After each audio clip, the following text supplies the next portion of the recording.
आज मैं जिनकी कहानी आपको सुनाने जा रहा हूँ वो इंडिया की ही हैं, लेकिन मुस्लिम हैं, जो द्वितीय विश्व युद्ध में लड़ाई लड़ी थी और मरने के बाद उनको सम्मानित किया गया। तो आइए हम उनके बारे में जानते हैं। और वो टीपू सुल्तान की पोती की पोती पोती की पोती पोती नूर उन्नीसा इनायत खान, जिन्हें नोरा इनायत खान और नोरा बेकर के नाम से भी जाना जाता है। द्वितीय विश्व युद्ध के टाइम पर वो फ्रांस में ब्रिटिश एजेंट के रूप में काम कर रही होती है। उन्होंने स्पेशल ऑपरेशन एग्जीक्यूटिव एसओई में ब्रिटिशर्स सिलेक्ट कर लेते हैं।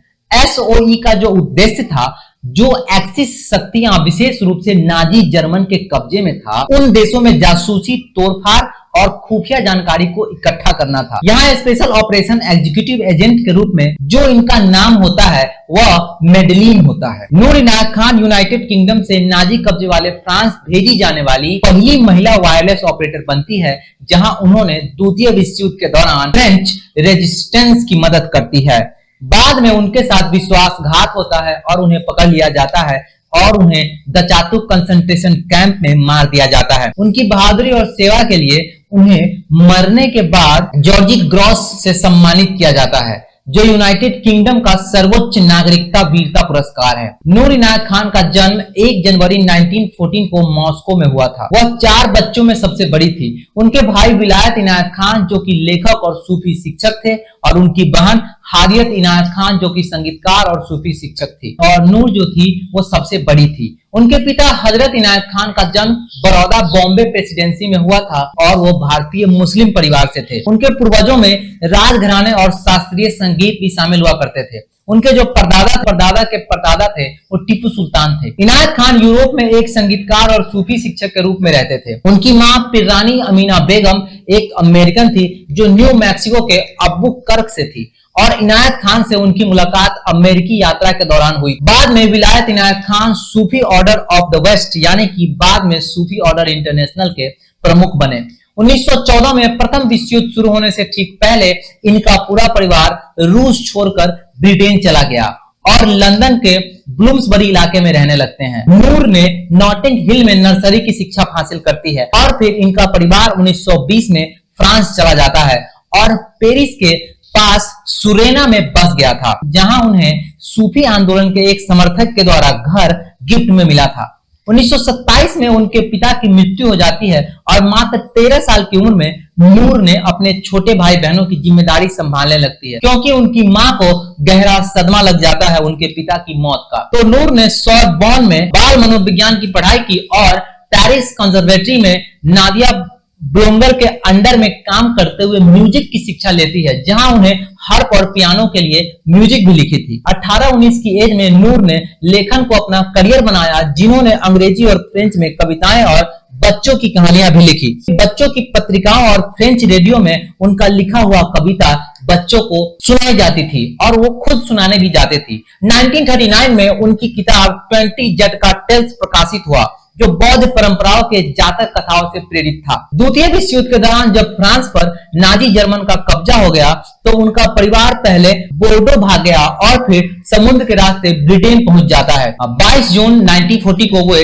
कॉर्नवाल के फार्म हाउस में उतरते हैं और शुरुआत में वे साउथहैम्पटन में दार्शनिक बेसिल मिशेल के घर पर रहते हैं। हालांकि नूर इनायत खान पर अहिंसा यानी कि पैसिफिक विचारों का गहरा प्रभाव पड़ा था, फिर भी उन्होंने अपने भाई विलायत इनायत खान ने नाजी अत्याचार को हराने के बाद मदद करने का निर्णय लिया। उन्होंने कहा कि मैं चाहती हूँ इस युद्ध में कुछ भारतीय उच्च सैन्य सम्मान प्राप्त करें। अगर 1-2 लोग मित्र राष्ट्रों की सेवा में बहुत बहादुरी दिखाएं और सबकी प्रशंसा पाएं तो इससे अंग्रेजों और भारतीयों के बीच एक पुल बनाने में मदद मिलेगी। नवंबर 1940 में नूर ने वुमेन ऑक्सिलियरी एयरफोर्स WAAF में शामिल हुई और एयरक्राफ्ट वुमेन सेकेंड क्लास के रूप में उन्हें वायरलेस ऑपरेटिंग की ट्रेनिंग के लिए भेज दिया गया। ट्रेनिंग के दौरान जो ट्रेनिंग दे रही थी उनका नाम वेरा एक्सटिंग्स था।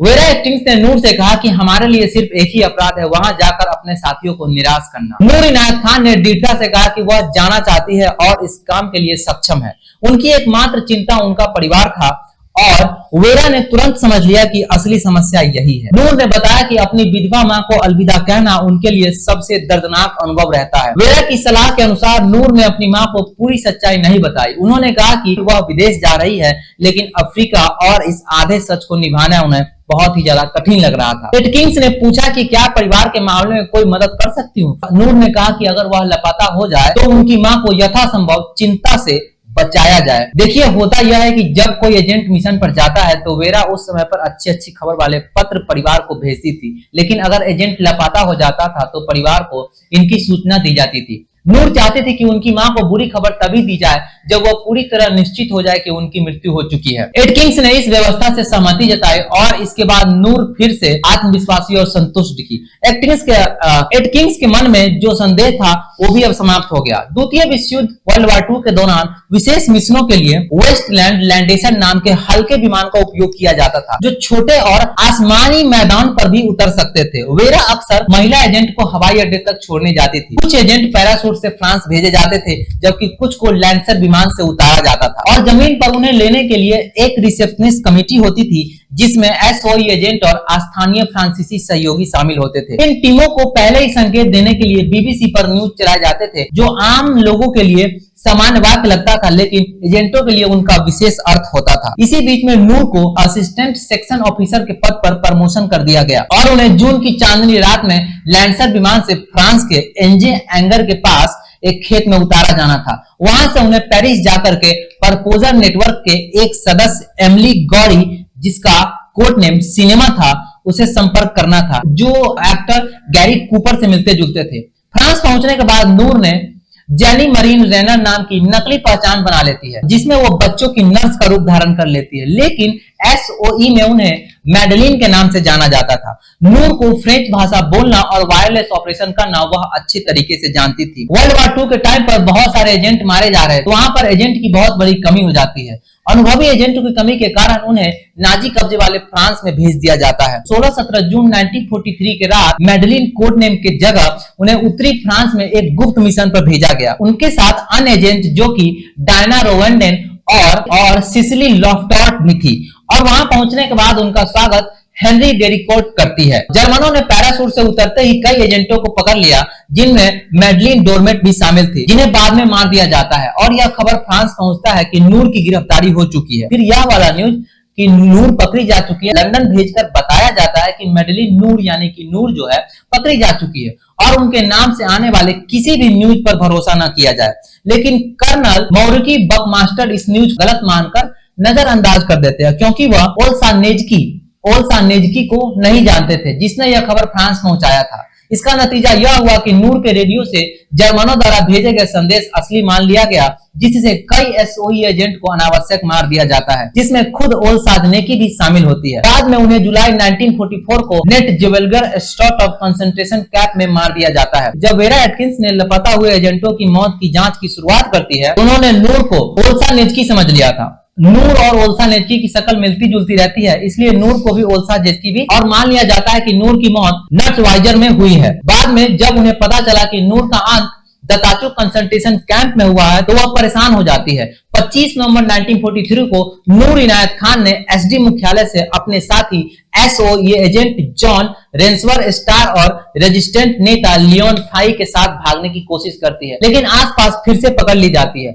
नूर छत से भागने की कोशिश कर रही थी, तभी हवाई हमले का अलर्ट बज जाता है, जिससे कैदियों की गिनती होती है और उनका फरार होना पकड़ में आ जाता है। और नूर ने नाजियों से भविष्य में भागने की कोशिश न करने का कोई भी वादा इन्होंने लिखित में इनकार कर दिया था। उनको लगा कि ये नहीं भागेगी तो हम इनको अपने सेना में रख लेंगे, बट ये कहे कि नहीं हम भाग सकते हैं, कोई ठीक नहीं है। 27 नवंबर 1943 को उन्हें सुरक्षित हिरासत के नाम पर जर्मनी ले जाया गया और P4 जेम की जेल में एकांत कारावास में रखा गया। उन्हें रात और कोहरा कैदी घोषित किया गया, जिसका मतलब था बिना किसी निशान के गायब कर दिया जाना या उसे मार के फेंक देना और उसकी खबर भी कहीं न पहुंचाना। लगभग 10 महीने तक उन्हें हाथ पैर में बेड़ियों के साथ अकेला रखा गया। नूर को अत्यंत खतरनाक कैदी माना गया और नूर को ज्यादातर समय जंजीरों में बांध कर रखा जाता था। युद्ध के बाद जेल अधिकारियों के अनुसार नूर ने साथियों के बारे में कोई भी जानकारी जर्मन सैनिकों को नहीं दिया।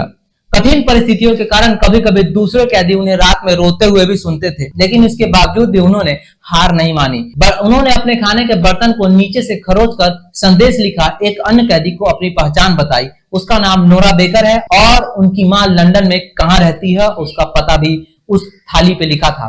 12 सितंबर 1944 को नूर इनायत खान को अचानक उसकी साथी एजेंट येलेंडा बेकमैन, मैडलिन डोरमेट और एलेना पीवान के साथ द चाचू कंसंट्रेशन कैंप में भेज दिया गया। अगली सुबह भोर होते ही इन चारों महिलाओं को मार दिया जाता है। यहाँ पर कैदियों को लाने ले जाने का जिम्मा गेस्टापो अधिकारी मैक्स वासेमर के पास था, जो उन्हें कर्ल्सरूडे से दखाउ ले जाता, और एक अन्य गेस्टापो अधिकारी क्रिस्टन ओट ने युद्ध के बाद अमेरिकी जांचकर्ता को उनके साथ हुई घटना के बारे में यह बताया कि हालांकि वह खुद उस समय मौजूद नहीं था, उनके अनुसार 4 कैदियों को बैरक से बाहर ला करके उस स्थान पर ले जाया गया जहां उन्हें मारा जाना था। वहां उन्हें उनकी सजा के बारे में बताया गया। इन लोगों ने विरोध करने की कोशिश की, लेकिन उन्हें अनुमति नहीं दी गई। उनमें से एक ने पादरी से मिलने की मांग की, जिसे भी ठुकरा दिया गया। उसके बाद उन्हें घुटनों के बल बैठने का आदेश दिया गया और 1959 में एक अज्ञात डच कैदी ने दावा किया कि नूर को एक एसएस अधिकारी विलियम रफेट द्वारा बुरी तरह पीटा गया था। इसके बाद उन्हें गोली मार दी गई। बताया जाता है कि उनका अंतिम शब्द लिबर्टी यानी कि स्वतंत्रता था। नूर के पीछे उनकी मां और उनके 3 भाई बहन जीवित रह गए और नूर मर चुकी थी। उनके मरणोपरांत जर्मनी ने बहुत सारे सम्मान से नवाजा। Thank you very much. Do subscribe.